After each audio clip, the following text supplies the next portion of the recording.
Wake up. Yo. Wake up. Hey yo, wake up. Yo. No, seriously, you gotta wake up. I'm serious, you gotta wake up. Yo, wake up.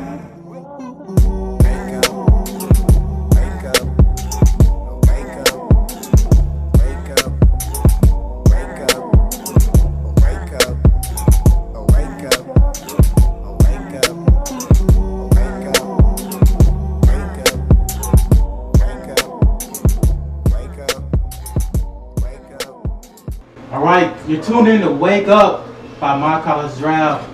We are on air. We got a lot of people in the studio today. I'm your host, Lamont. And so I'm going to let everybody go around the room and kind of introduce themselves. What's up, fellas? I'm Wes Brantley. I'm a biology major at Pitt State, and I'm also president of Blue Chips.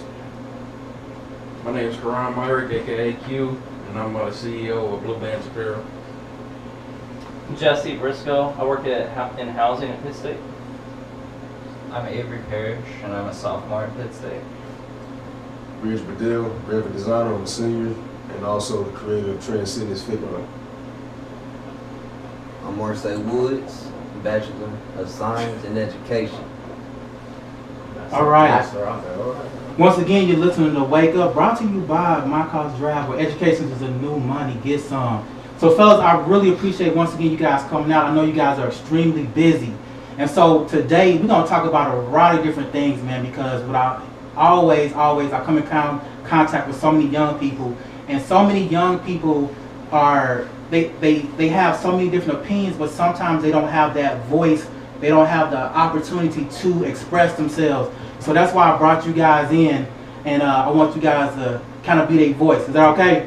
Yes, sir. All right. So real quick, I want to kind of just jump in just a little bit, just to kind of get the conversation flowing a little bit. I want you guys to kind of talk about, some of you guys are entrepreneurs, and some of you guys were talking about your different majors. I want you to talk about why you chose your major, and I also want you to talk about your business. I originally started here at Pitt State. Chose my major as international business. Wanted to really just own my own business. So now, I mean, not doing the school thing at this current moment, but I am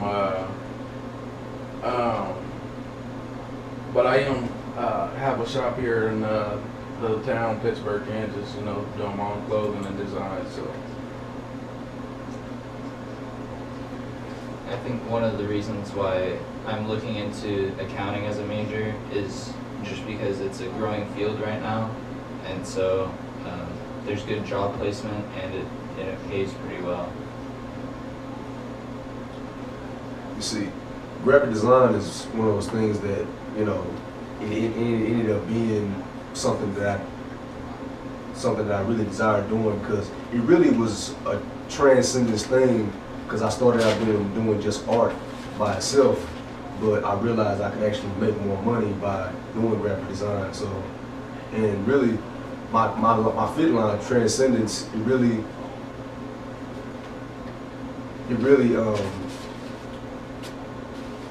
just hit home for me, because a lot of times when I was younger, fitness was a way for me to just release a lot of stress, anxiety, and stuff like that. So I figured, why not do something I'm passionate about, and inspire the people while I'm doing it. So. I'm Marce Woods, and I chose physical education because specifically I love working with kids. I love getting their development better as far as sports-wise, because I'm very big on sports, very big on sports. I love working with them straight from the basics, straight from suicides, cone touches, anything, tag, anything that'll get a kid, get their energy flowing, because that's what kids like to do. So education, that's why I chose it. Just to mainly work with kids, because they're our next generation. Like, we are looking at our next generation right now as we speak. Little do some people know.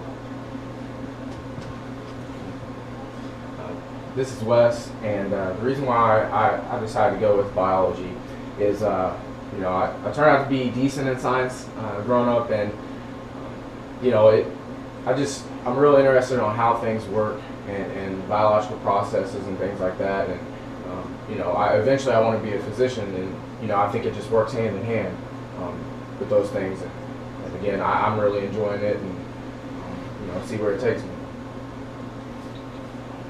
I'm Jesse. I actually kind of want to piggyback on some of the things that Marce said. I work in housing right now, and like Marce, I see a lot of potential in people. Being a first-generation college student from a lower-income family, I understand that whenever students enter college, it's a very pivotal time of their life. It's kind of where, you know, obviously you become a responsible adult away from your family, and that's kind of where my life took off. And I just feel like I have a lot to give back to the students of Pitt State in housing as they live on campus. So real quick, and I'm listening to everybody's reason for your major and talking about your businesses.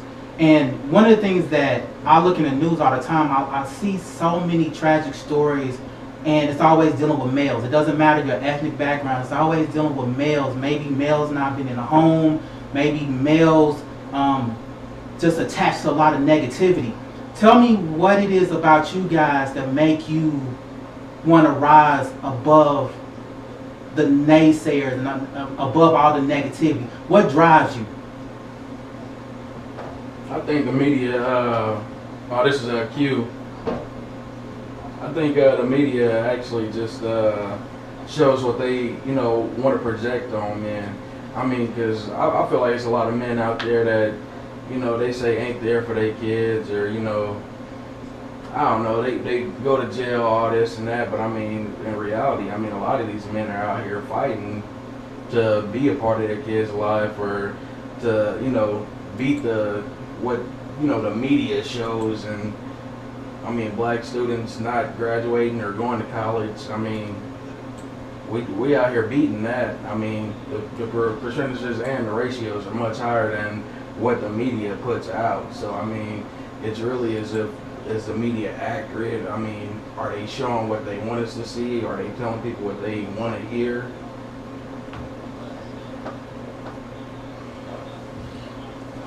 Yeah, and it's like he was saying.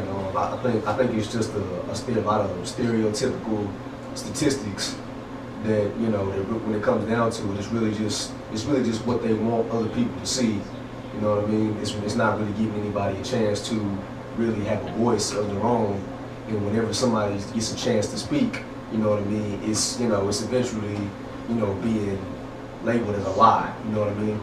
So, and I think with me, I think the way my mom's raised me, she raised me, you know, to be somebody. You know what I mean? It was always, you know, if you don't get an education, you're not going to end up being anything. You know what I mean? The more education you have, the better you look in the eyes of society. And it's not really just doing it for society; it's doing it for yourself. You know what I mean? Accomplishments is like credibility. You know what I mean? It's not, you have to have them in order to gain other people's respect. So, and I think that's where things, you know, transformed for me when I turned 17. You know, I wanted to be more than just, you know, another you know, educated person. You know what I mean? I wanted to have, you know, realize I wanted to have my own business, you know, influence other people, which is where the fitness comes into play, and the motivation, you know, that I'll lay on people, you know, on a daily basis, you know, from my Instagram to Snapchat to Facebook, and it's just to get people to see and to think about, you know, more things than just you know, just slithering around and gliding through life without actually thinking about, you know, where you want to go. So. This is Avery. One of the things that I see, a lot of these media play-ups on people who are disadvantaged or don't come from as great a background, is it creates a lot of discouragement within these kids as they go to college. And so a lot of the times they even, if they go to college, they start out with a lot of doubts. And that's one thing that needs to start being crushed right then and there, is like, they can do this and they can go further than their parents did, or they can go further than their grandparents, and they can be that first generation or that second generation and run the race that their parents couldn't. So real quick, I know that to kind of like be a driving force or that thing that kind of gets your head above water is sports. So those of you that are athletes, talk about what sports did for you. Sports for me, for one, it kept me out of trouble. Sports does keep you out of trouble. You focus mainly on your grades, sports comes second. That's what I think a lot of college students, especially freshmen, because I was one of them, everybody was, they come here thinking sports first. They still have that mindset. I don't care what nobody says, they still have that mindset. Once you get books first, and then it's sports, you got it all together, because it's all going to come together at the end. Straight like that.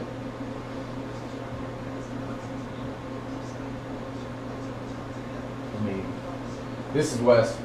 For me, sports just helped me learn a lot of just different concepts. So how to work with others, and then it helped me with different character traits of myself. How do I react when we get down 10 points in a game, or I get a bad foul call or a no call, because I play a lot of basketball. So those are kind of things that you just find out a lot about yourself in those type of situations, and so it's pretty interesting. And like I said, I've learned to grow from those things, and specifically like dealing with coaches and things like that. So it's really helped me grow as a person, because you play under different coaches, under different personalities, and through that I think you learn a lot about yourself. Yeah, I'm not a college athlete or anything, but back when I did play sports, back in high school, I played football. I was a wide receiver, and it really, I wouldn't be here right now if it wasn't for me playing football in high school. You know what I mean? It really, like you said, it made me realize who I was, and it pushed me past my limits of what I realized I was capable of. You know what I mean? It kind of took the gloves came off at that point, and I realized that I could do a whole lot more, than just being one of those just random people that just came through and left. You know what I mean? So I made sure that I set roots, to grow and go from there. So. All right, you're listening to Wake Up, brought to you by My College Draft, where education is the new money. I want other people who are out here listening right now to understand why I invited you guys out. Because I personally feel like you guys are special. You know what I'm saying? You guys are beating all the odds. It doesn't matter any ethnicity or any statistic. You guys are beating every odd that's out there right now. So, hey fellas, really, man, y'all really got me inspired, man. You guys are entrepreneurial. You guys are overcoming odds. So what I want, first of all, you entrepreneurs, I want you guys to talk about what it is that you guys are doing and why it is Lamont think you are so special, man. Talk to me first, Q. It's Q, Quron, Myrick, CEO, Blue Bands Apparel. Really right now what I'm doing is I'm just trying to really put awareness out for children born with clubfoot. My son was actually born with clubfoot. And that's kind of where my company started from. Clubfoot is pretty much a deformity from when you were born, which actually can be, and my son actually did get his deformity corrected, which is why me and his mom was very, appreciative, and felt as if we needed to give back to people that weren't as lucky and as blessed as us. To, get the free assistance that we got. We didn't even have to do any research. So we do give back 25% of our company to, kids who aren't as fortunate as, me and my son was. So that's kind of what inspired us to keep going and get our company off the ground. Yeah, I think with me, when it came to transcending this fit line, it started out as just an idea, you know what I mean, just like everything else, you know what I mean. When I first came up with the idea, I really didn't know, you know, the point, you know, where I was going to start and where it was going to end. But I did know that I was going to take it to a point to where it was going to be something unique, and you know, something that was, you know, the meaning of the underlying base of what it was going to be totally different from, you know, any other fit line that anybody else has ever done. And so basically what transcendence means is basically starting at one point and evolving and going to another level. You know what I mean? Because you can, from my standpoint, you can always go up and beyond anything you've ever done. And so basically, that's pretty much the meaning of the word transcendence. So, Jesse, I gotta ask you something real quick, man. Simply because your story is phenomenal to me, man. To go to school 100% debt free is phenomenal. Tell us how you did that, man. Absolutely. This is Jesse. Like I said, I'm a first generation college student. Grew up in Moberly, Missouri, a town most people probably never even heard of. I think for me, I've always had a determination to do my best. And I always set high expectations for myself. But I knew going to college I was not going to have the money to do it. So I knew that I had to do my best academically to get a lot of scholarships. Truth is, I applied for like more than 30 scholarship applications each year I was in college. Many of those that I didn't even meet the criteria for. But I knew, I'm like, you know, it's worth the 10 cents to print an essay than it is to bust my butt for 20 to 30 hours a week on a part-time job. And so I submitted a lot of scholarship applications I didn't even meet the criteria for, but thankfully I got some. But I got a lot of scholarships. Very thankful for the Pell Grants that I got. And then of course I worked in housing. I worked in housing as a resident assistant for 3 years at Central Missouri. Shout out to the Mules. But then I also went on to Wichita State to get my master's degree.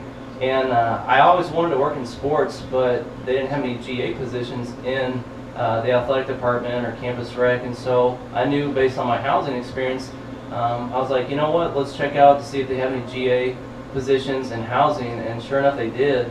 And so I competed for one of those positions and got it.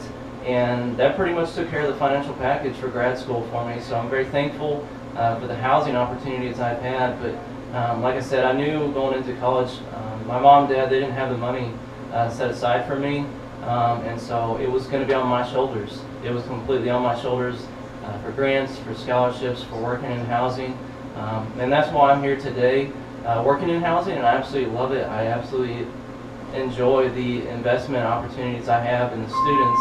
But I also want to instill encouragement and hope that other students, man, there are financial assistance opportunities out there, scholarships you probably never even heard of. Like, just shout out right now to Pitt State, their financial aid office and career services. There's a lot of community members in this town right now that have scholarship opportunities, but the students, man, you just gotta, if you want it, you gotta get it. Like, you just have to go after there, talk to people, find out who have opportunities. That's pretty much what I did. Like I said, I got scholarships that I didn't even meet the criteria for, and my guess is because other people didn't apply for those scholarships. And so my encouragement is, even for the guys sitting around here in this room, like, apply for scholarships, man. You just never know. And, you know, make sure you got people proofreading your essays too, because sometimes that's the make it or break it. If you need someone to proofread it, take it to the writing center. Shoot, I'll even proofread it, send it to me, I'll proofread it. But yeah, I'm very thankful for the opportunities I've had, and even now, like, I definitely, because of people that invested in me, I give back financially to both Central Missouri and to Wichita State, because if it weren't for people donating that, honestly, I don't even know who they are, I wouldn't be here today. So I want to give others that opportunity too. Man, that was a good story, dude. So, for just real quick, because you said that you gave some really good things on what you did, but what are some of the things that you feel are keeping people from applying for this free money, man? Personally, I don't know if people understand where to start. I think that's the biggest problem. Like, we all know that we need financial assistance. I think everybody could admit that, but we don't know where to even begin. You know, I was very grateful. I had a high school teacher He was my math teacher. Like, he would take a few minutes out of his class time to share with us some scholarship opportunities. And as a high school student, we're like, oh, come on, like, we don't need to hear this, like, whatever. But looking back, like, I'm glad he did it because he was the only teacher who did. And so going into college, like, I thankfully, I had my mom pushing me too, but I didn't know where to start. Like, I didn't even know where to look for things. So a lot of it is just, you got to put yourself out there. I mean, even if you don't know who to talk to or where to go, find out, go talk to somebody, and if they can't give you an answer, ask them where they can point you. Because that's the biggest thing. I think a lot of time, we just don't even know where to look. That's really the biggest hurdle. But once we can and we get some momentum going, like, the rest is history. Like, because you just take after it. If you want the money, you will go get it. I'm telling you. You just got to ask people in order to get there. I like it. So what I was telling you guys off air real quick that I wanted to kind of talk about, because you guys are categorized as millennials, right? And so some of y'all may not like the title, but that's what they call y'all. So, but there's a lot of conversation and it's a lot of myths about who you guys are. And so, have you guys heard of any things that y'all hate that people say about your age group? Go ahead, I'm gonna throw some stuff out there. Go ahead, Jesse. I'm Jesse again. One thing that I honestly get bothered by the connotation that millennials don't work hard, and that we expect everything to be given to us. I hate that because everything that I've done up to this point, I mean, I am thankful for the people in my life that have mentored me, but I've worked hard to get where I am today, and I respect authority. And if I'm asked to do something, you better believe I'll do it. And if I say I'm going to do something, I will follow through, even if I have to lose sleep over it. And so I hate that millennials get this tagline of they are entitled and they feel like everything should be given to them, because I work hard and I feel like everybody in this room does too. So. Yeah, man. I'm a Jess on that one. Like, I have not expected anybody to give me anything the past for even 4, 5, 6 years. You know what I mean? Even before I got to college. You know what I mean? Just my 4 years here. Being up till 2, 3 in the morning doing working on projects has become second nature. You know what I mean? And sometimes have to be right back up at 7. For class or to resume the things that you were putting all that work in on. So, and like I was saying, like when I was designing my brand, that was multiple nights, over 2 and 3 months at the tech center, and then I had to walk back to my apartment afterwards. You know what I mean? And so no, I've never expected anything to be given to me. I would say that there are a good percentage of people, millennials in this generation that do expect things to be given to them. I'm not gonna say that it's none, because that's a lie, and we know it. I do know some personally. I think it all comes down to your value system. You know what I mean? Sometimes everybody's value system is not, as on point as everybody else's. I would, just mine, for example. I think some people, who were spoiled, they were raised to think that they were going, get something out of the deal no matter what they got into. I knew a couple individuals when I was younger. No matter what they did, no matter how much trouble they got into, they were still giving money to go out and do stuff. They were still, getting the car to go to parties. They were still, just getting all these privileges, no matter how much trouble they got into, or no matter how mischievous they were, And my mom, she didn't play that. You know what I mean? She didn't play that. You got in trouble, and you got things taken away from you, and you were told to stay in the house. So. Again, you're listening to Wake Up, brought to you by My College Draft, where education is new money. Get some. Avery, you're the youngest dude in the room. What do you hate about being a millennial? I would think that the biggest thing is going back to what these guys have said is just that entitlement thing. And I know that that's something that I've definitely had to battle with. It's bombarding in the culture. And so there's a reason why that stereotype is present. But that's something that you have to push past. And that's something that you have to strive for being different. And that's one of the things that comes with this title of being a millennial is I want to start to begin to change that. Because that generation title, it can change as long as people are willing to change. And so I think that's one of the things that I would strive for is beginning to find where that change needs to begin and begin to start changing those stereotypes. All right, and then also too, fellas, one of the things I hear when I talk to students all the time is all the hardship that they go through, and I mean, it's keeping them from accomplishing any level of success. What is it, once again, because I don't think people heard you guys earlier, what is it that keeps driving you no matter what you go through? What's keeping you to be able to see whatever it is your goal is? What's keeping you focused on that? Holler at me real quick.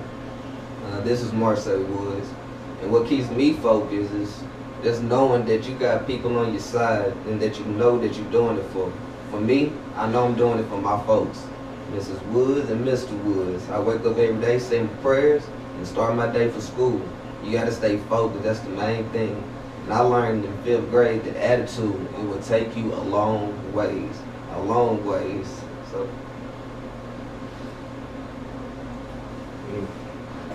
What drives me, just similar to what you're saying, just for my family, you know, I have a real passion for helping others and being there for people, and I also have a love for medicine. So for me, the combination of the two is, you know, do the best I can so one day I can be a physician and be the best physician that I can be for those who are underprivileged or those who can't really afford to go.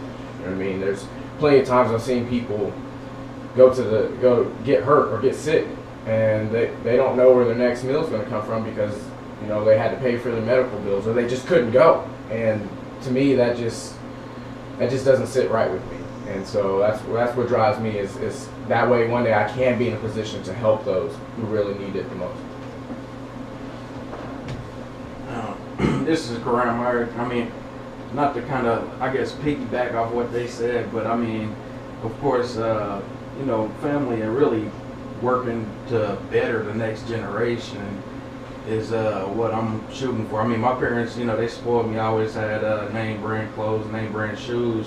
But, you know, I definitely always thought to myself that I want to give back to my kids, you know, the next generation, my grandkids, more than what my parents gave me. I mean, I want to be able to hand down, you know, whether that's a company, you know, 100,000, you know, whatever, a meal, whatever it is. I want to be able to hand that down to my kids, my grandkids, make sure that the next generation is taken care of. I mean, because in the long run, that's what it's all about. This is Jesse. I think a couple things come to mind for me as far as like what's keeping me going, what's pushing me. I think first thing is my faith in Jesus Christ. I think that you know, I came to be a believer when I was in college. Thankfully from other guys that kind of mentored me along the way.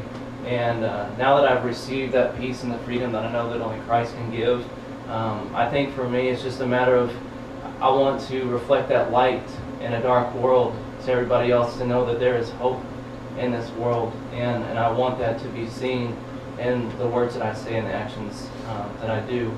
But I also do want to say what pushes me is my future family. Like, I'm not dating anybody right now, but I'd like to eventually get married and have a family, and I want to set a good example for them, and I want them to know how much I care about them and invest in their life. But you know, it's also a response to all the guys and my parents that have invested in me, that have mentored me to get me where I am today, and it's a matter of giving back to them.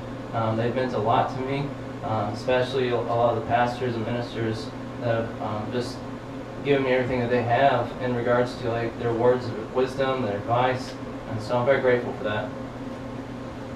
I know for me that a large part of staying focused and staying grounded is my family, but I know that I wouldn't be where I'm at today with just my family alone.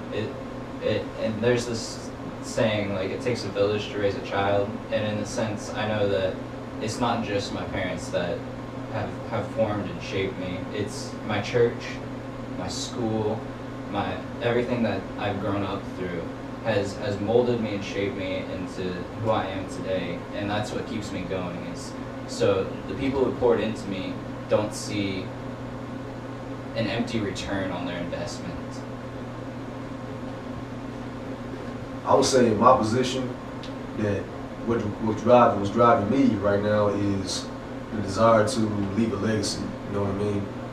What's going to be said about me when I'm gone? You know what I mean? What am I doing right now that's going to, you know, lay the foundation for, you know, those that I leave behind? You know what I mean? Because everything that I do affects, you know, my family members and my loved ones, you know, around me who are supporting me.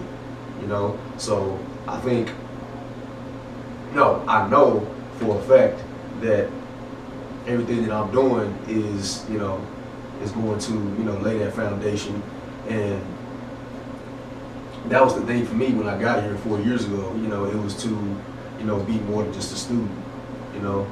And I really didn't at the time, I really didn't, you know what I wanted to do with graphic design and you know, and fitness and stuff like that. But I did know that it was going to be something, you know, beyond the norm. So that's my thing, is just, you know, leave a legacy and, you know, be more than just the average person. All right, again, you listen to Wake Up, brought to you by My College Draft, where education is the new money. Get some. You guys, I'm going to throw out a word, and in 30 seconds or less, I want you to tell me what that word means to you. All right? So the first word is, and you guys have said this, but in 30 seconds or less, what does the word family mean to you? Family, in my perspective, means the ones you can trust, you know, the ones you can count on, the ones you can depend on. Family does not mean blood, you know what I mean? Because there's plenty of blood family members that I have that we're not close, you know, will probably never be close. I hate to say that, but it's just true. Because, you know, it takes a lot more than just being, you know, compatible DNA-wise to earn that family title, you know what I mean? That has to be earned, you know what I mean? Like those that have supported me, you know, those are the ones that I consider family.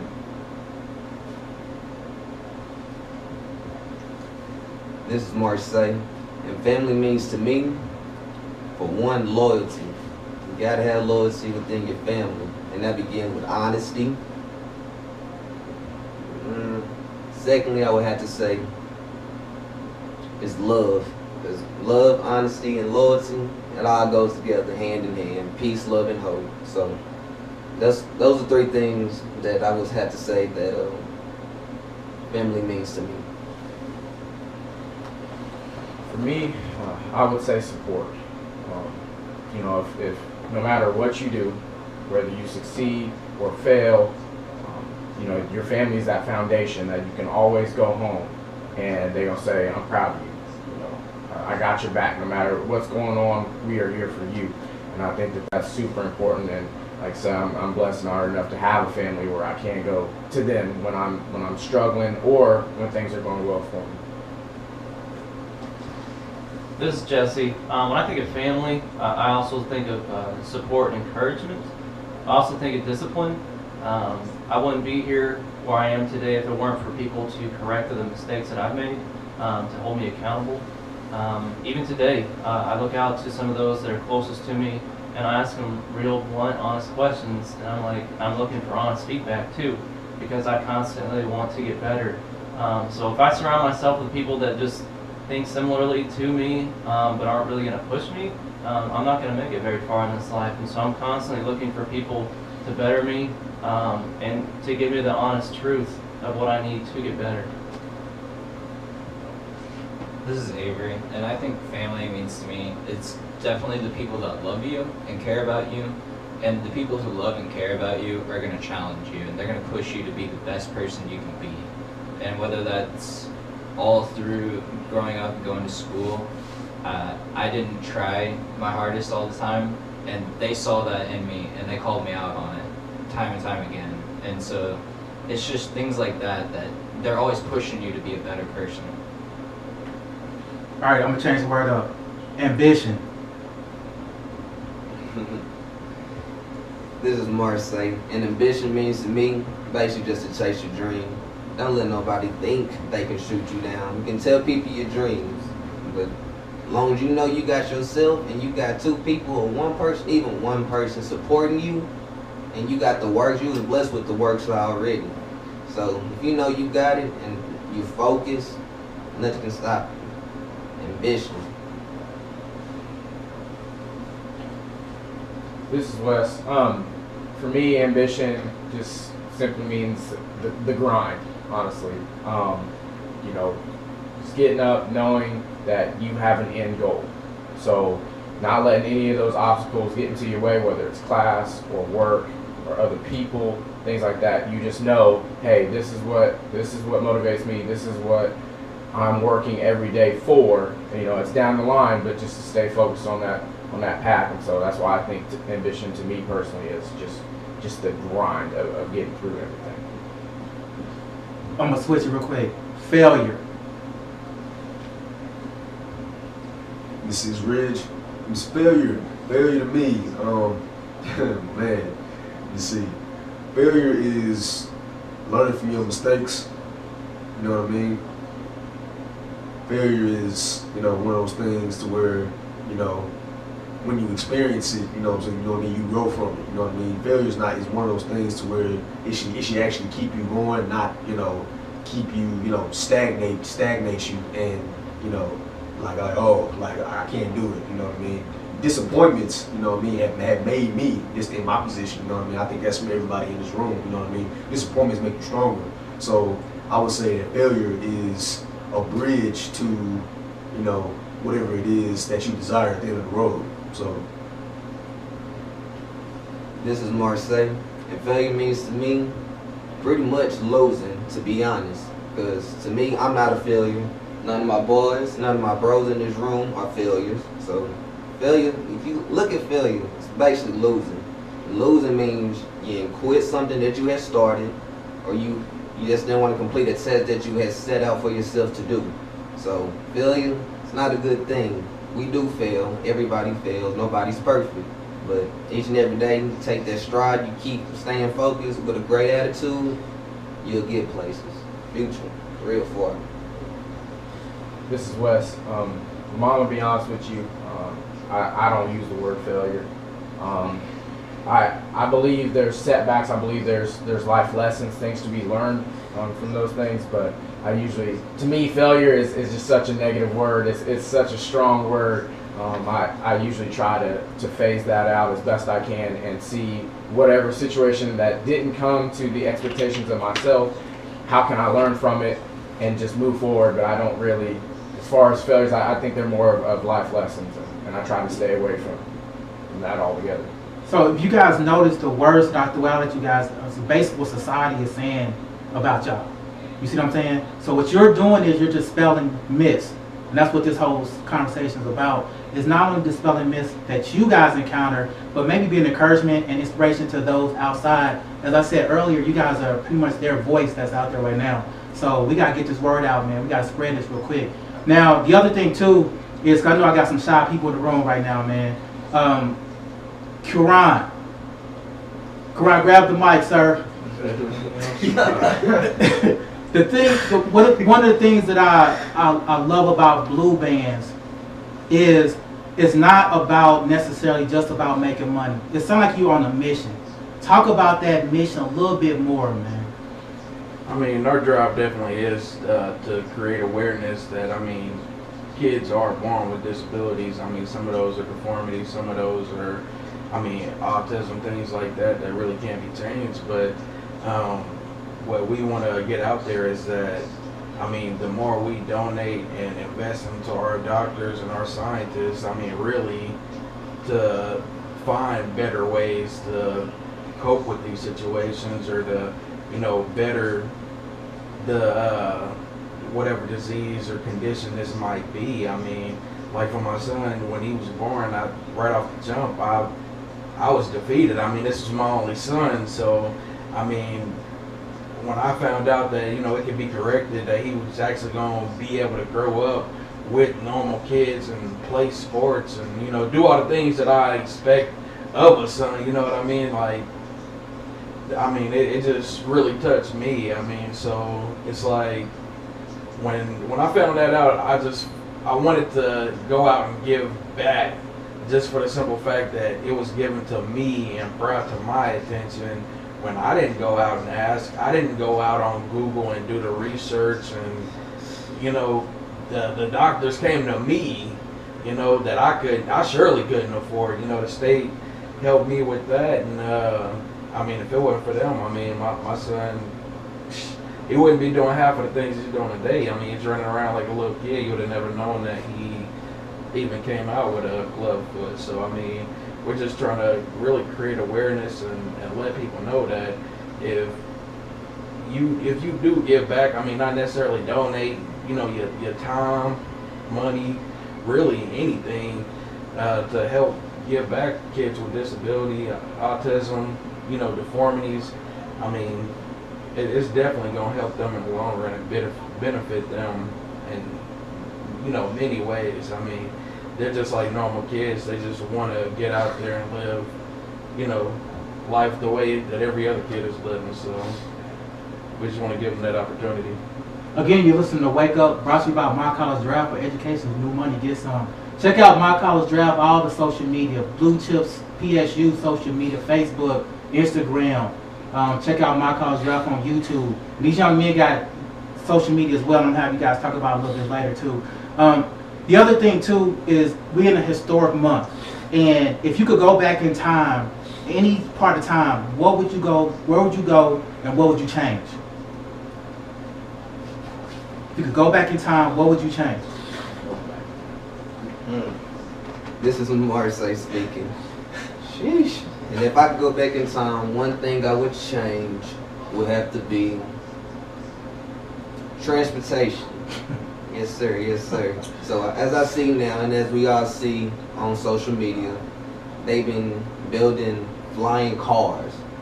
Marce Woods ain't seen no flying car yet. So saying that, I like to stay on the ground. My 2 feet, me and my friend.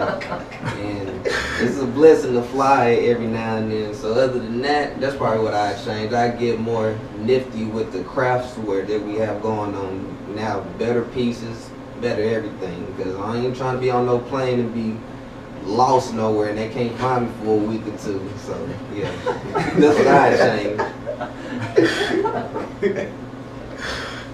I think one of the things that, if I can, this is Quron, by the way, one of the things that I would like to go back and change, if it was at all possible, especially with it being Black History Month, would be, people seeing race, and color instead of, people's personality. And like, I kind of wish if we can all go back and, somehow, I mean, even if we are still the same color and the same race, and that ethnicity that we are now, I mean, it would just be nice, to look back and see that, slavery and things like that never existed. I mean, me, myself, I'm biracial, white, black, and Puerto Rican, so it's like growing up, I'm coming from Kansas City, Kansas, and really just the area I was in, I remember running home every day because I was the white kid in the neighborhood, you know what I mean? So it's just like, growing up in that, environment, I mean, it really is traumatizing, and it does, hit people pretty hard. So it's like when you grow up, you don't really know who to, how to look at things and stuff like that. So it's like when you look back, I mean, that's definitely one of the things that I would like to see change. But I mean, of course, that's something that'll probably never happen. Yeah, and just to extend on what Quron was saying, yeah, but if I could go back, I would, probably do the exact same thing, probably, break off, just, nipped it in the bud, this racial thing, you know what I mean? Because it's such a big part of our society You know what I mean? To where any and everything that you do, you know, with majority of people you come into contact with, that is what you are judged off of. You know, how you look. You know what I mean? You know what I mean? How you dressed. You know what I mean? Your skin tone. You know what I mean? Like, for example, when you go into interviews, you know what I mean? People are concerned with, you know, you're worried about. You like, first thing goes through your thought, like, man, like with what's going on around the world now, with all the racial stuff, you're like, man, am I gonna be judged by my color when I go into this interview? Is it even gonna matter or not? What's in my brain? You know what I mean? So it kind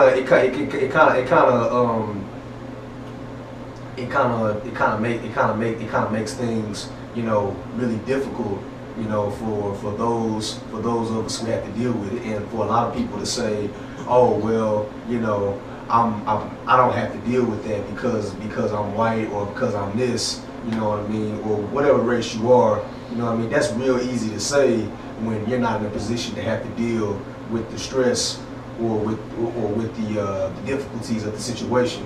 You know what I mean? So that if we could change that, I think that we would be a whole lot better off, because the way things are going now, I feel like we're going backwards. You know what I mean? I feel like we're going backwards.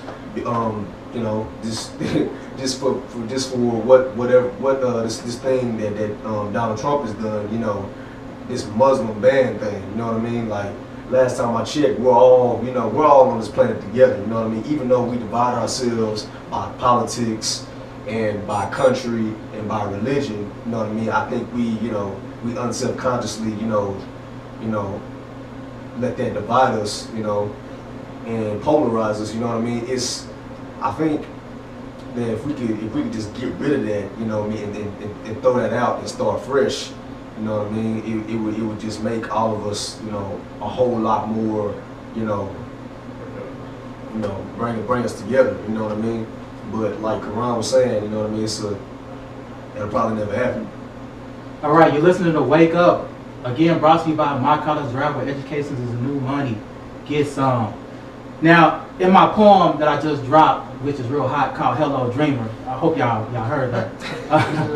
I talk about being remembered. How do you guys want to be remembered? This is Marce, and honestly, I want to be remembered mainly from my approach, straight from my approach. How you see me, when you see me, right then and there, on point. Because 9 times out of 10, when you see me, I'ma smile. No telling why. Happy, keep a smile on your face. Throws people off. You having a good day? Yes, always. That's how it's supposed to be. So that's my approach. That's how I want to be remembered. This is Jesse. I'm going to quote one of my favorite coaches of all time, and that's John Wooden. Won 10 national championships in 12 years at UCLA men's college basketball. I don't think that record's ever going to get touched, except for UConn women's basketball, maybe. But John Wooden had a quote that said, we should all be at peace with knowing at the end of the day that we gave the best effort that we could, given our own abilities. And I think that's the true measure of success. And so at the end of the day, I want to be remembered and knowing that given what abilities that I have been given, I gave my best effort. But I think there's more to that too. I think that everything revolves around relationships, because after I die, 50, 100 years later, people are not going to remember what accomplishments I made. They're going to remember the person that I was and how loving or caring I was towards others. And so that's the legacy that I want to leave behind. This is Avery, and I think how I want to be remembered is just a person of character and integrity. And like Jesse was saying, you don't get remembered by the things that you do always, but I want to be remembered as the person who I was, my character, my integrity, who I was as a person. I would say for me, I wouldn't say that you don't get remembered at all by the things that you do, because the majority of people in history, they're in the history books because of what they did. You know what I mean? So I would say that I want to be remembered as the person who, you know, oh, like, that's someone you can trust, that's someone you can depend on, you know what I mean? That's somebody who, you know, who stood and fought for what he believed in. He finished with what he started, you know what I mean? He kept his word on everything that he said he was going to do. And so I would say that being that model person that other people can look to, you know, and go back in the book and say, oh, okay, that's one of those people that, you know, that always followed through what he said he was going to do. So I would want to be remembered most by just leaving a positive impact on each and every person's lives that I came into contact with. You know, when I'm dead and gone, you know, when you hear the name Wes Brantley, you know what I mean, I want it to be a positive, a good connotation. You know, I want people to say, oh, you know, he was a great guy to be around. You know, we always had a good time. You know, because nothing's worse than when you bring up someone's name and they're like, oh, you know, I don't really mess with that person, or oh, they always lying, or oh, they always late to stuff. I mean, it's just not a good feeling, man. And I think what I want to be remembered by is that, you know, if they bring me up, you know, it's a good conversation, not talking about what I didn't do or what I wasn't. Hey, so real quick, fellas, if any of you guys got any projects or anything that's jumping or want to mention your social media, mention it. You got like 30 seconds. Go ahead and mention it right now. This is Quron Myrick. You can go find me on Facebook, Blue Bands Apparel. You can also check my website out, bluebandsapparel.com.